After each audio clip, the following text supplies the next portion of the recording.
ചില കാര്യങ്ങൾ തർക്കിക്കുക, വിമർശനം പറയുക, ഞങ്ങളങ്ങ് മാറി നിൽക്കുക. ഇതൊക്കെ അന്നുമുള്ള കാര്യമാണേ. ടി.കെ. മാധവനും കുമാരനാശാനുമായിട്ട് തർക്കം ഉണ്ടായിട്ടുണ്ട്. നോക്കൂ, സ്വാമി തൃപ്പാദങ്ങളോട് സി.വി. കുഞ്ഞിരാമൻ തർക്കിച്ചിട്ടുണ്ട്. സി.വി. കുഞ്ഞിരാമൻ സ്വാമി തൃപ്പാദങ്ങളോട് തർക്കിക്കുമ്പോൾ ഏറ്റവും അവസാനം സി.വി. കുഞ്ഞിരാമന്റെ ഗുരു പറഞ്ഞൊരു മറുപടിയാണ്, എടാ കുഞ്ഞിരാമ, വാദത്തിന് വേണ്ടി വാദിക്കരുത്, സംശയ നിവാരണത്തിനും തത്വപ്രകാശനത്തിനും വേണ്ടിയേ വാദിക്കാവുള്ളൂ. സ്വാമി എങ്ങനെ പറയണമെങ്കിൽ എന്നാ വാദമായിരിക്കും വാദിച്ചല്ലേ. അതുപോലെ ഗുരു. അപ്പൊ നമ്മളുടെ ബ്ലഡിലുള്ളതാണ് ഈ കാര്യം. എന്തിന് കുമാരനാശാൻ മഹാഗുരുവുമായി ഒരു തവണ വാദിക്കുമല്ല, സ്വാമിന്റെ പിന്നാലെ നടന്ന് ശല്യപ്പെടുത്തുക. അതിന് കാരണമുണ്ട്. ആലുവ അദ്വൈതാശ്രമത്തിന്റെ മുക്തിയാർ അവകാശം ചൈതന്യ സ്വാമിക്ക് സ്വാമി തൃപ്പാദങ്ങൾ എഴുതി കൊടുത്ത്, അതിൽ SNDP യോഗത്തിനോ SNDP ജനറൽ സെക്രട്ടറിക്കോ അവകാശമില്ലാത്ത രീതിയിലാണ് സ്വാമി ഇത് എഴുതിയത്. അപ്പോൾ ബോർഡ് മെമ്പർമാരായ ആർക്കെങ്കിലും അതിനകത്തൊരു സ്ഥാനം വേണമെന്ന് പറഞ്ഞപ്പോൾ തൽക്കാലം ആലുവ സന്യാസിമാർ നോക്കട്ടെ എന്ന് പറഞ്ഞ്, കുമാരനാശാൻ പരമഗുരുഭക്തനാണെങ്കിലും സ്വാമി അത് അങ്ങനെയല്ല, സ്വാമി അങ്ങല്ല, ഗുരുവിനെ കൺവിൻസ് ചെയ്ത് നോക്കുക. കുറേയൊക്കെ സ്വാമി അത് അങ്ങനെയല്ലേ സ്വാമി ചെയ്യേണ്ട ചോദിക്കുമ്പോൾ ഗുരു ചിരിച്ചുകൊണ്ട് പറയുന്നുണ്ട്, ഡാ നീ നമ്മുടെ ആശാനാണോ നാം നിന്റെ ആശാനാണോ എന്ന്. പിന്നെ കുമാരനാശൻ മിണ്ടിയില്ല. അങ്ങനെ രസകരമാണ്. അപ്പോൾ നമ്മുടെ ബ്ലഡിൽ ഇത് ഉള്ളതാണ്. അതൊക്കെ രസകരമായി കണ്ട് ഒരു സ്പോർട്സ്മാൻ സ്പിരിറ്റിലെടുത്ത് നമ്മൾ ആശയങ്ങളെ മാത്രം മുറുകെ പിടിച്ച് ഇതൊന്നും വ്യക്തിപരമല്ലാതെ രസകരമായി മുന്നോട്ട് പോകണം. അതിനൊക്കെ നമ്മളെ സഹായിക്കുന്നത്, നമ്മളെ ഉതകുന്നത് പരമമായ ഗുരുഭക്തി ആയിരിക്കണം. കാരണം മഹാഗുരുവാണ് നമ്മുടെ ജീവൻ, നമ്മുടെ ഹൃദയത്തുടിപ്പ്, നമ്മുടെ ഉപാസനാമൂർത്തി. നമ്മൾ അങ്ങോട്ട് വരുന്നില്ല. നമ്മൾ ആ കാര്യത്തിൽ മാത്രം, നമുക്കൊരു 4-മത്തെയോ 5-മത്തെയോ ആളാ ഗുരു. നമുക്ക് എന്തെങ്കിലും, ഞങ്ങളുടെ സ്വന്തം കാര്യം പറയാം. കോട്ടയംകാർ, ഞങ്ങൾ കോട്ടയംകാർക്കാണെങ്കിൽ ഒരു 4-5 അപ്പന്മാരുണ്ട്.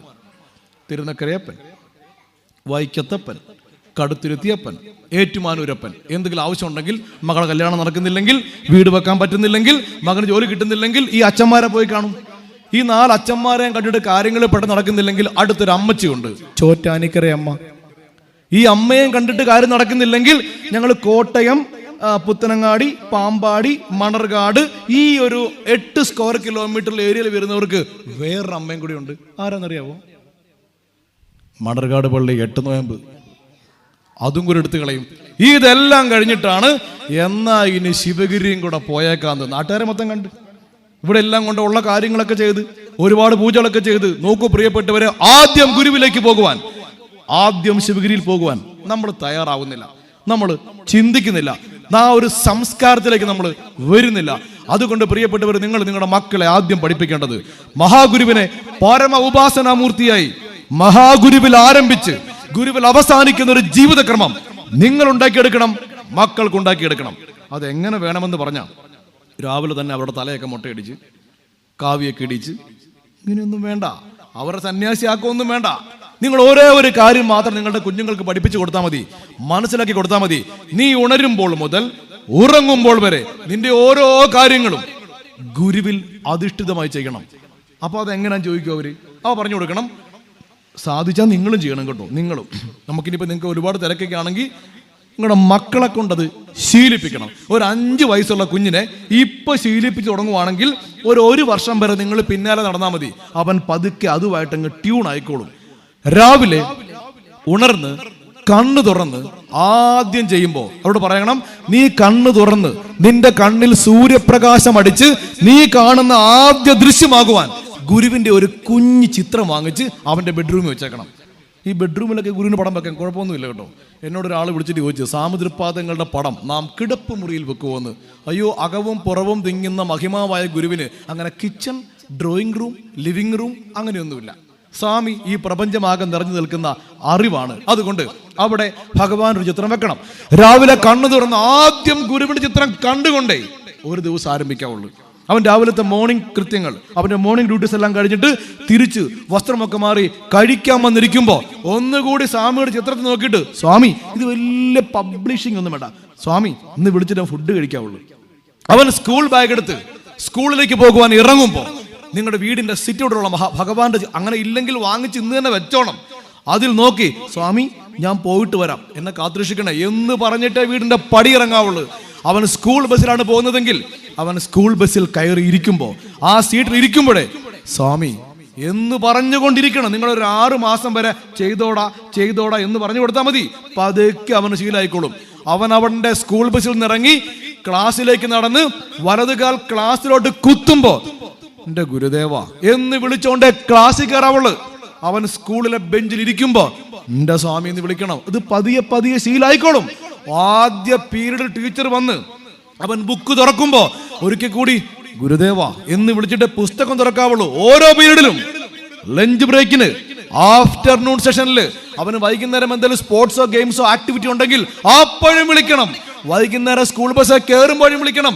അവൻ സ്കൂൾ ബസ്സിൽ വന്ന് നിങ്ങളുടെ വീടിന്റെ സ്റ്റോപ്പിൽ ഇറങ്ങി ബാഗ് ഷോൾഡറിലിട്ട് നടന്ന് നിങ്ങളുടെ വീട്ടിലോട്ട് കയറി വരുമ്പോ ഒരിക്കൽ കൂടി നോക്കണം.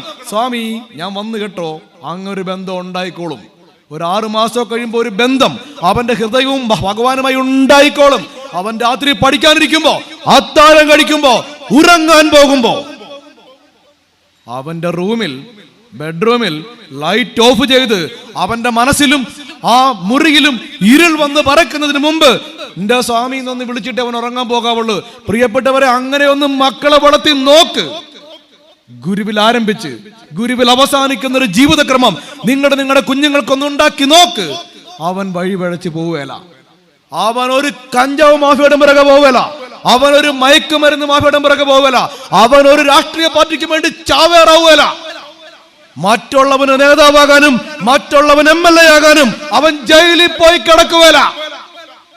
ഭഗവാന് വേണ്ടി സ്വാമിയുടെ സന്താനമായി അവൻ വളരും. നിങ്ങളുടെ സെക്രട്ടറി, ഇപ്പോഴത്തെ സെക്രട്ടറി പറയുന്നത് കേട്ടല്ലോ, ജയിലിൽ കിടന്നെന്ന്. അത് ഗുരുവിനുള്ള ഒരു പുഷ്പമാ. അദ്ദേഹം ജയിലിൽ കിടക്കുമ്പോൾ ഞാൻ 7ാം ക്ലാസ് വന്ന് പഠിക്കുക കേട്ടോ. ഒന്ന് കിടപ്പുണ്ടായിരുന്നില്ലേ? ഞാൻ പുറത്ത്, നമ്മളൊക്കെ ഒന്ന് സ്കൂളിലാണല്ലോ ഒന്ന്. അപ്പൊ അന്ന് നോക്കൂ, അത് കടന്നിട്ടുണ്ടെങ്കിൽ ഒരു ആശയത്തിന് വേണ്ടി, ശിവഗിരിക്ക് വേണ്ടി. അതുകൊണ്ടാണ് ഇന്ന് ഈ കസേര ഇരിക്കാനൊക്കെ, അല്ലെങ്കിൽ ഈ പ്രസ്ഥാനത്ത് നിൽക്കുവാൻ ഒരു അവസരം വന്ന് ചേരുന്നേ. സ്വന്തം കുലത്തിന് വേണ്ടി, ഭഗവാന് വേണ്ടി അല്ലാതെ വെറുതെ ജീവിതം ഹോമിക്കാത്ത ഒരു തലമുറയായി നമ്മുടെ കുഞ്ഞുങ്ങൾ വളർന്നു വരണമെങ്കിൽ ഭഗവാനിൽ അധിഷ്ഠിതമായി വിശ്വാസമുള്ള, ഗുരുവിനെ ഉപാസിക്കുന്ന ഒരു തലമുറയെ നമ്മൾ വളർത്തിയെടുക്കണം. നിങ്ങൾ എല്ലാ ദിവസവും അവരെ കൊണ്ട് സാധിക്കുമെങ്കിൽ പഠിക്കുന്നതിന് മുമ്പ് പ്രാർത്ഥിക്കാനൊക്കെ ശീലിക്കുന്നത് ഒറ്റ ദിവസം കൊണ്ട് ഉണ്ടാവുകയല്ല കേട്ടോ. നമ്മൾ ഡ്രൈവിങ് പഠിക്കുന്നവരെയാ. നമ്മൾ ആദ്യമായി ഡ്രൈവിങ് പഠിച്ച് നമ്മൾ പോകുമ്പോൾ ആകെ ടെൻഷനാ. എൻ്റെ ദൈവമേ, ഞാൻ ഈ വണ്ടിയും കൊണ്ട് എങ്ങനെ പുറത്തു പോകും? ഇപ്പോൾ എന്നോട് നമ്മുടെ ഇപ്പോഴത്തെ സെക്രട്ടറി പറയുമായിരുന്നു, ഞങ്ങളുടെ കോട്ടയത്ത് നിന്ന് ഒരു 3.5 മണിക്കൂർ 4 മണി. ഞാൻ പറഞ്ഞു, ആ സമയം കൊണ്ട് ഞങ്ങൾ ഓടി വരുവേല. നമുക്ക് ഈ വളവിലും തിരിവിലും ഒക്കെ ഞങ്ങൾക്ക് ഇച്ചിരി പാടാം. അപ്പം അത് എന്ന് പറഞ്ഞ പോലെ നിങ്ങൾ ഇത് സ്ഥിരം ചെയ്യുമ്പോൾ അത് ബ്രെയിൻ അത് ശീലമാകും. നമ്മളിപ്പോൾ ഡ്രൈവിങ് പഠിക്കുവാണെങ്കിൽ നമ്മൾ ആദ്യം റോഡിൽ പുറത്തിറങ്ങുമ്പോൾ നമുക്ക് ആകെ ടെൻഷനാണ്. അയ്യോ ഹമ്പ്. അപ്പോൾ നമ്മുടെ ബ്രെയിൻ പറയും സെക്കൻഡ് ഇടൂ. നമ്മൾ സെക്കൻഡ് ഇട്ടു, ക്ലച്ച് ചവിട്ടു, ബ്രേക്ക് അമർത്തു, ചവിട്ടി പതുക്കെ ഇറങ്ങി. വേറൊരു KSRTC നല്ല സ്പീഡിൽ വരുമ്പോൾ അയ്യോ ബസ് വരുന്നു, ബ്രെയിൻ പറയും, നമ്മൾ ടെൻഷനാകും. ഒരു 6 മാസം കഴിഞ്ഞാൽ ഇതൊന്നും ഒരു കാര്യമല്ല. നമ്മൾ വണ്ടി ഓടിക്കും, നമ്മൾ പാട്ട് കേൾക്കും, നമ്മൾ സംസാരിക്കും, അതങ്ങനെ നടന്നുകൊണ്ടേയിരിക്കും എന്ന് പറയുന്നത് പോലെ തന്നെയാണ് പ്രിയപ്പെട്ടവരെ ഗുരുവിനെ ഉപാസിക്കുന്നത്. സാമതൃപാദങ്ങളെ ഉപാസിക്കുന്ന ഒരു സംസ്കാരം നമ്മുടെ കുഞ്ഞുങ്ങൾക്ക് ഉണ്ടാക്കിയെടുത്താൽ 6 മാസം വരെ, മാക്സിമം 1 കൊല്ലം വരെ നിങ്ങൾ ചോദിച്ചാൽ മതി, രാവിലെ തൊഴുതോടാ, പോകുന്നതിന് മുമ്പ് തൊഴുതോടാ. ഞാൻ എൻ്റെ മോളെ ഇപ്പോൾ UKG പഠിക്കുന്നത്. എല്ലാ ദിവസവും നഴ്സറി കൊണ്ടാക്കുമ്പോൾ ഞാൻ എൻ്റെ ബുള്ളറ്റിൻ്റെ ഫ്രണ്ടിൽ എടുത്തിരുത്തും. എന്നിട്ടാണ് കൊണ്ടാക്കുന്നത്. നമ്മൾ കാറിലപ്പോൾ കൊണ്ടുപോകത്തില്ല. കാരണം ബുള്ളറ്റിൻ്റെ ഫ്രണ്ടിൽ ഇരുത്തി വീടിൻ്റെ ഗേറ്റ് വന്നിട്ട് സാമിയെ നോക്കാൻ പറയും. ആദ്യം നീ സാമിയെ നോക്ക്. അവളെ കൈ പിടിച്ച് തൊഴിയിക്കണമായിരുന്നു. ഞാൻ ശ്രദ്ധിക്കാറുണ്ട്. ഇപ്പോൾ ഒരു 5-6 മാസം കഴിഞ്ഞപ്പോൾ ഞാൻ ബുള്ളറ്റ് അങ്ങോട്ട് കൊണ്ടുവന്ന് വീടിൻ്റെ വാതിൽ ഒന്ന് സ്ലോ ചെയ്താൽ മതി, അവളൊന്ന് തൊഴു സാമിയെ നോക്കി.